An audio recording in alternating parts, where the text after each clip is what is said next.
Are you reacting, or responding? The life-changing wisdom of the Stoics. Do you ever feel like life is just happening to you, fast, loud, and unrelenting? Do you find yourself spiraling into frustration, stress, or regret after reacting on impulse, only to wish later you had paused, breathed, and chosen differently? Now, imagine a life where you meet each obstacle not with panic or anger, but with clarity. Where every challenge becomes an opportunity. Where chaos becomes calm, and emotional storms pass through you, not over you. This isn't a fantasy. It's the practical promise of Stoicism, a time-tested philosophy that has helped people for centuries rise above chaos and live with inner strength, serenity, and purpose. The power of choice: respond, don't react. Let's be honest, life will test you. Maybe it already has today. A harsh word. A sudden change. A traffic jam. A betrayal. But here's the truth the Stoics understood: between stimulus and response, there is a space. And in that space lies your power. How often do we give that power away? When you lash out in anger, freeze in fear, or spiral in anxiety, that's the reaction. It's primal, automatic. But when you pause, reflect, and choose your response with wisdom and intention, you reclaim your control. You rise above circumstance. You lead your life, instead of being led by it. That is the Stoic way. Why this matters now more than ever. In an age of information overload, emotional reactivity, and constant distraction, our ability to respond instead of react is not just a personal strength, it's a survival skill. The Stoics taught that we cannot control everything that happens to us. But we can control how we interpret and respond. And that single shift changes everything. So today, we explore not just a concept, but a skill you can cultivate for life. The art of mindful response. A way of living rooted in reason, virtue, and unshakable calm. A way of being that allows you to navigate any storm with grace. Training the mind, what the Stoics knew. The Stoics, Marcus Aurelius, Epictetus, Seneca, weren't armchair philosophers. They lived in the real world. In palaces, in exile, in poverty, in power. And through it all, they practiced this. Control what you can. Let go of what you can't. Master yourself. They believed. Emotions are not enemies, but should be guided by reason. Virtue is the highest good, and every moment is a chance to live it. Wisdom begins with awareness of your thoughts, choices, and inner world. Modern science now confirms what they intuited: emotional intelligence, cognitive reframing, mindfulness, all paths back to the same truth. You are not your first thought. You are the space after. The decision. The response. From theory to practice, tools for the responsive life. So how do we train ourselves to respond instead of react? 1. The pause. Before you speak. Before you click send. Before you act, pause. Even 3 seconds can change the outcome of a conversation, a conflict, a day. In that breath, you invite your wiser self to the table. 2. Self-awareness. Track your triggers. Observe your emotional waves. Journal your responses at the end of the day. Awareness is your foundation. From here, growth becomes possible. 3. Reframe the story. When things go wrong, ask, what else could this mean? Is it a test? A lesson? A mirror? Change the frame and you change your experience. 4. Focus on what you can control. Your attitude. Your choices. Your effort. That's your domain. Let the rest pass like weather over the sea. 5. Daily reflection. Just as the Stoics did, review your day. Where did you respond with strength? Where did you fall into reactivity? There's no judgment here, only insight and the commitment to grow. Living stoically, everyday mindfulness practices. Mindfulness and Stoicism are natural allies. Both invite us to return to the moment, to observe without judgment, and to act with clarity. Breath awareness strengthens focus and calms the nervous system. Body scans reveal hidden tension and emotional residue. Mindful listening improves your relationships, as you respond to what's really being said, not what you assume or fear.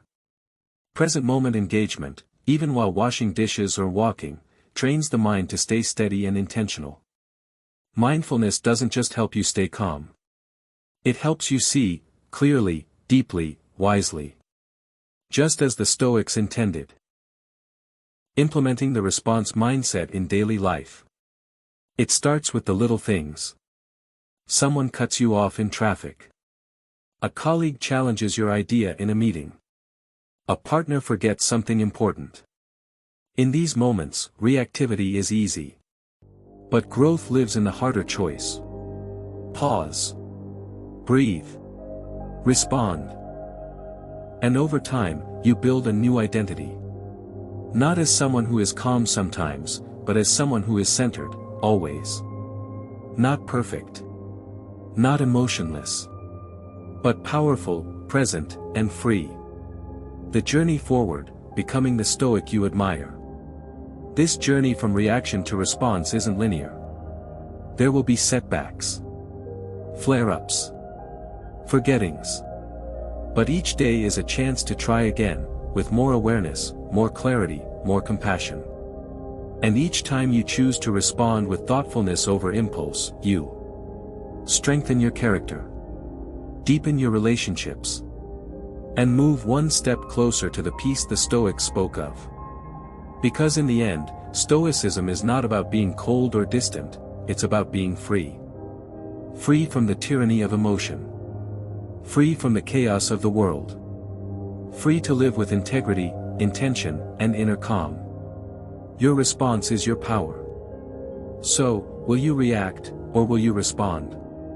Thank you for joining us in embracing this deeper, more intentional way of living. May your path ahead be illuminated by awareness, shaped by virtue, and grounded in unshakable peace. Walking the Stoic path, a life transformed through response. We've come a long way together, from the chaos of knee-jerk reactions to the quiet strength of mindful responses. Along the way, we've walked beside ancient philosophers, modern psychologists, and our own inner selves, uncovering the timeless wisdom that lies in the space between stimulus and response. But before we part, let us pause once more, not out of habit, but out of reverence. Because if you've made it this far, you're not just seeking knowledge. You're seeking transformation. And that journey, while fueled by ideas, must ultimately be lived through choices. Through action. Through the kind of courage that doesn't shout but stands firm in stillness. Let's take one final step together. The invisible transformation, a mind quietly rewired. Think about the first time you truly chose to respond instead of react. Maybe you bit your tongue when anger flared. Maybe you asked a question instead of casting blame.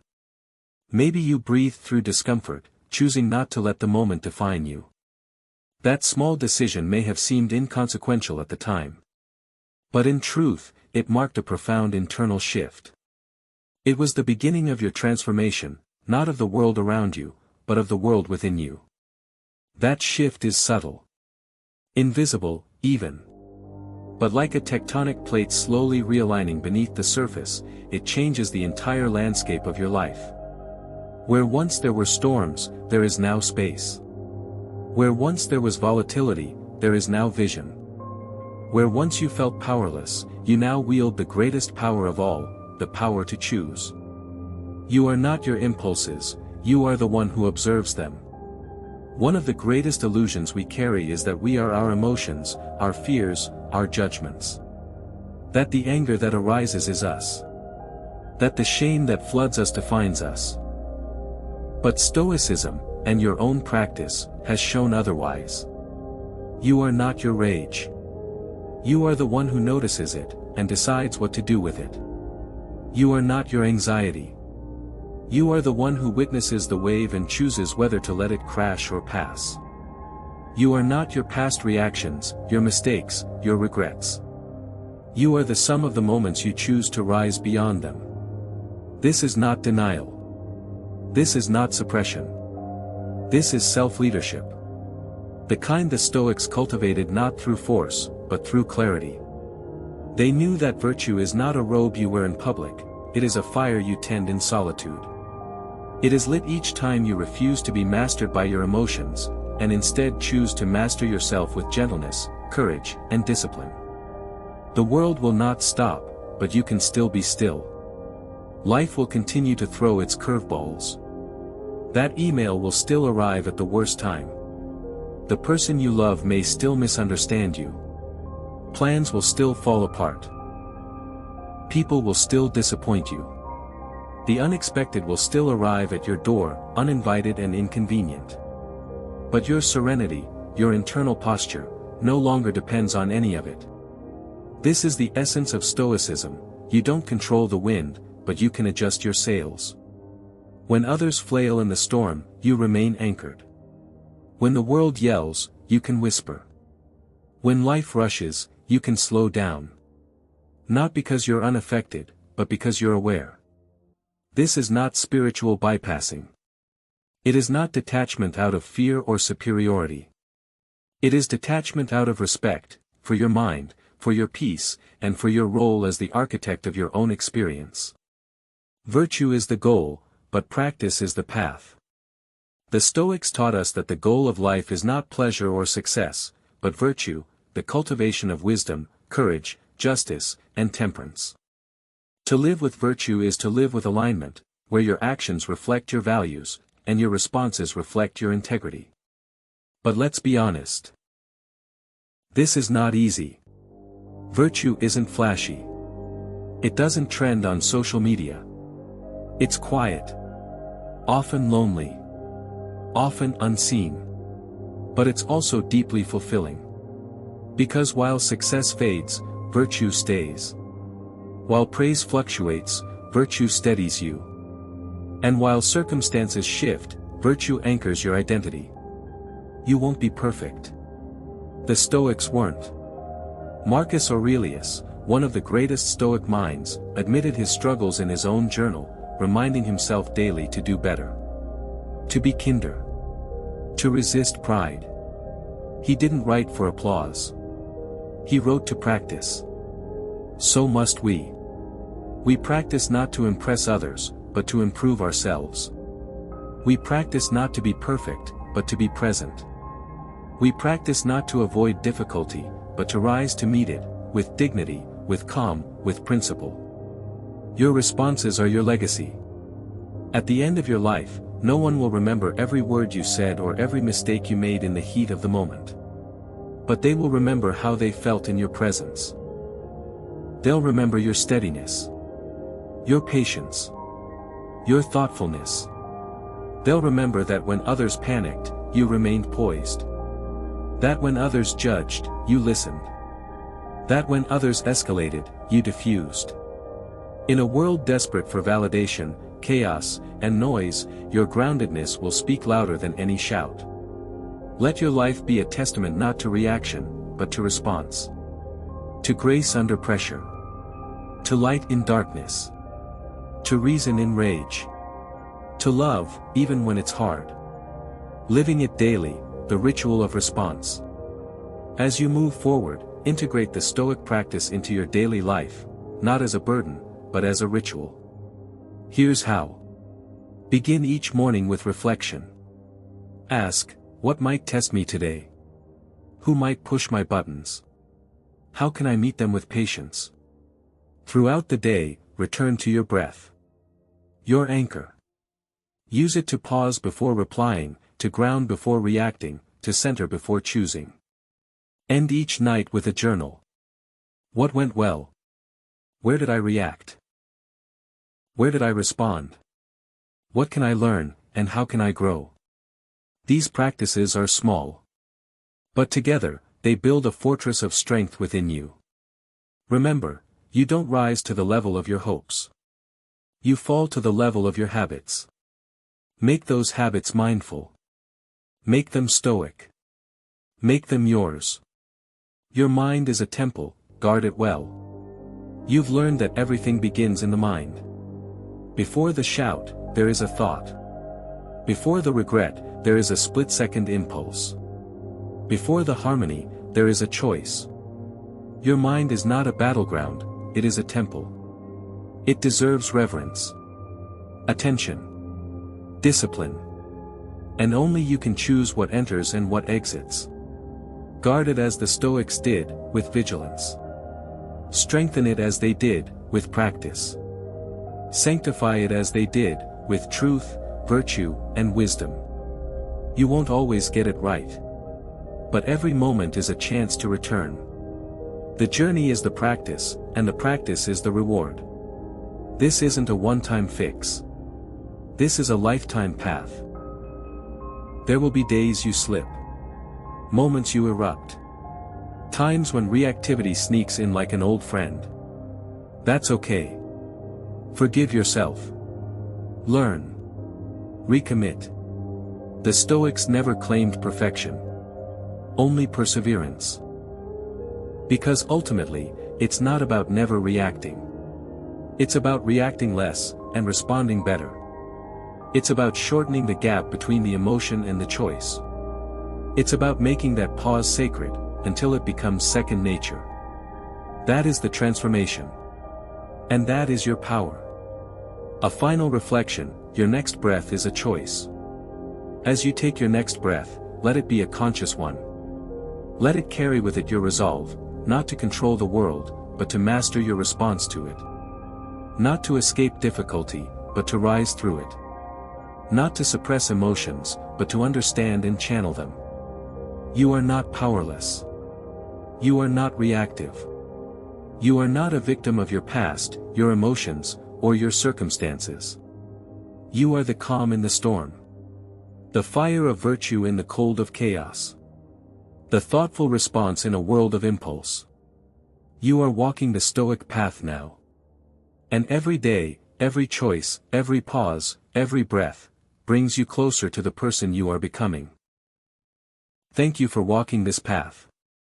Thank you for joining us on this journey of deep introspection, philosophical grounding, and practical transformation. You've chosen to live awake. To respond. To grow. And that choice changes everything. As you move forward, may your steps be steady. May your mind be clear. May your heart be strong. And may your life reflect the quiet, unshakable power of someone who has mastered the art of the pause. Respond. Don't react. This is the way of the Stoic. This is the way forward. And it begins, again and again,